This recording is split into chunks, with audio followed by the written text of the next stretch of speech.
Well, this is what recruiting looks like. It's crazy and things are constantly changing, which is why I tell you guys all the time you can't jump on your insiders, meaning a lot of the time Parker and Brandon, because, well, they can only give you what they're being told, and information changes constantly. And with that being said, we're going to talk about the recruitment of Michael Van Buren for the Oklahoma Sooners and why this one is starting to look a little more popular than maybe what it did a couple months ago. But before we dive into it, please go ahead and hit that like and subscribe button. Let me know what you all are thinking down in the comments below. Who do you think is going to be the quarterback in this 2024 class? Do you think it's going to be Michael Hawkins? Do you think it's going to be Michael Van Buren? Or do you think it's going to be somebody else? Additionally, if you haven't already, subscribe, guys. We're bringing you guys great content week in, week out. We're trying to bring you guys more interviews, whether they're Oklahoma, Colorado, or maybe some with other schools. But in order to do that, I need you guys to hit the subscribe button. We have to grow this following. Okay, so Michael Van Buren, the 247 composite 4-star, 104th ranked nationally, the number 8th quarterback and the number 2 player in the state of Maryland.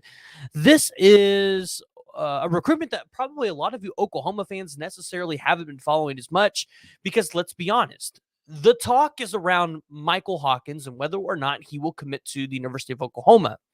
Now, maybe where the belief was before with a lot of people that Hawkins was going to be a Sooner because, just they felt really strongly about it. That's what they were being told. Now, all of a sudden, with the offensive coordinator change at Arkansas and TCU, there's starting to become some questions like, okay, Hawkins, he's going to do his due diligence. He's going to go out there, he's going to see what TCU is all about. And it's closer to home than Oklahoma or Arkansas were. And so now you look at it and go, okay, Oklahoma might be behind in that race. And who could they be looking at getting? Well, Michael Van Buren announced a top 8 on December 8th of 2022. Funny how he dropped a top 8 on the 8th. And put out a list of elite schools on there. You got Penn State, Miami, Oklahoma, Oregon, Maryland, Wisconsin, Virginia Tech, and Cincinnati. So if you notice, the kid being from Maryland obviously has multiple northern schools. He's taken, let's pull it up. He's taken 4 visits to Penn State. He's taken 2 visits to Oregon, 1 visit to Maryland, 1 visit to Boston College, and 1 to Oklahoma, and 1 to Virginia Tech as well.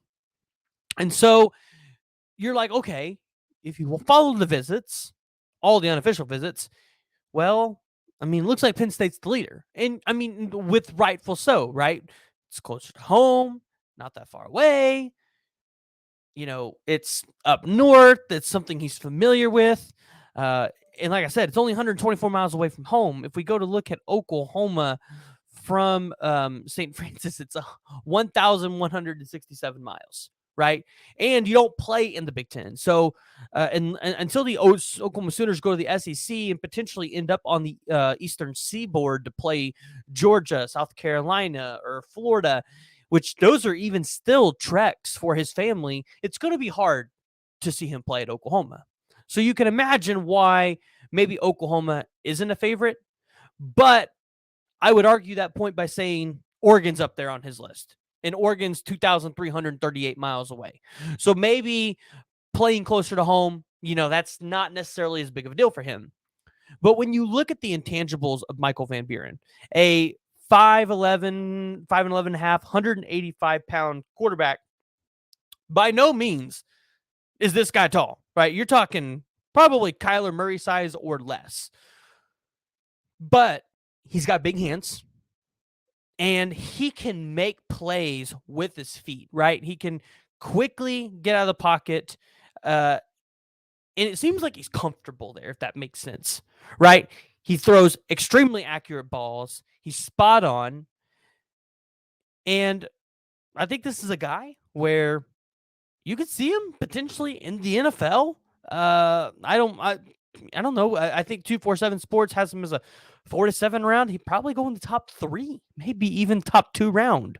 So, yeah, when you look at Michael Van Buren, it's definitely a great option for the Sooners. Now, one of the things that you love about Hawkins is Hawkins also knows how to read a defense very well. He knows how to get the ball down the field.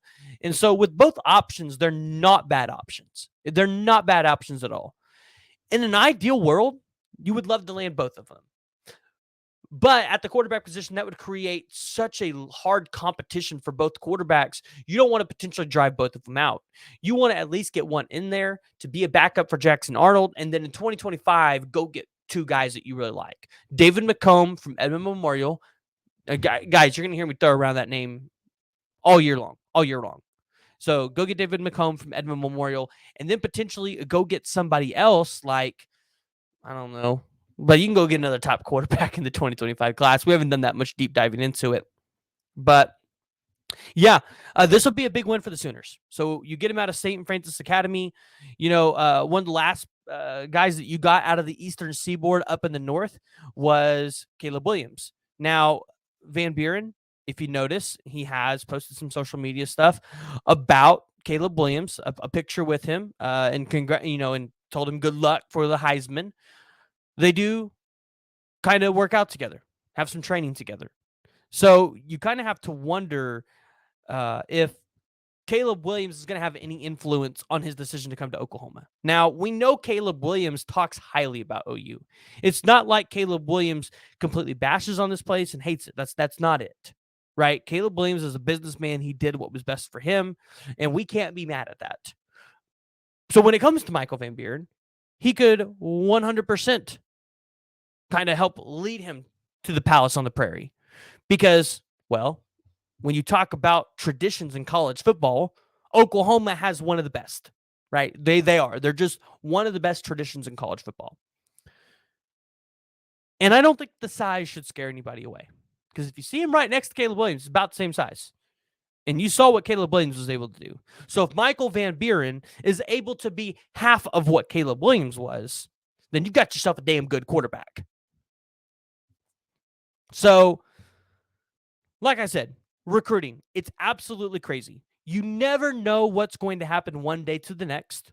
Literally, you could be feeling really good about one race, and then all of a sudden, you're shifting focus, and you're the leader on this other race. And I'm not saying that's what's happening here, but the Oklahoma Sooners are positioning themselves in a position to where they're not going to be without a quarterback in this class. They're going to make sure they heavily recruit both guys. If they land both guys, great. If they only land one of them, that's okay too. But they're going to make sure that they don't get left without a top quarterback in this class because they know the importance of having a backup quarterback for your starter. Hence, last season with Dylan Gabriel and what the season turned out to be. So, guys, go ahead, jump down in the comments below. Let me know what y'all's thoughts are on the 2024 recruiting class. And, who do you guys think Oklahoma takes at the quarterback position in this class?